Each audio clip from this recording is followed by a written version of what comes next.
Good day. Guys, ngayon meron tayong pag-uusapan kasi marami akong nakikitang vlog, nagtuturo sila na para daw maiwasan na hindi ka mapapasok ng virus at hacker. Pindutin mo daw ang Windows key, tas letter R, itatype mo dyan ang MRT, yung MRT niyan. Maraming content creator na hindi man lang alam anong purpose ng MRT. Hindi man lang sila nag-research. Ang MRT, ang kaya niya ma-detect itong mga viruses na to. Ito lang yung kaya niya ma-detect. Bukod dyan, hindi niya ma-detect ang mga latest viruses at latest attacks ng mga hackers. The only thing na makatulong talaga sa iyo laban sa mga hacker at viruses, antivirus. Since ang Microsoft mayroon na itong built-in antivirus, Windows Defender, ang kailangan nyo lang is i-update ang Windows Defender sa latest definition niya. Ito.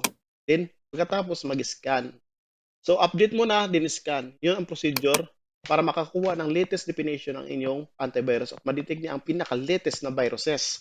Then second is the Windows Update. Ang Windows Update, kailangan talaga to kasi ang Microsoft itself, operating system na yan, mayroong mga bug yan. Yung mga bug na yan, i-exploit yan ng mga hacker at doon dumadaan ang mga hacker. Subalit ang Microsoft, pag may madetect silang bug na may report sa kanila, ay ginagawa nila ito ng fixes or bug fixes. Kaya nagkakaroon ng Windows Update para proteksyonan ang ating computer para hindi makapasok ang mga hacker at mga viruses.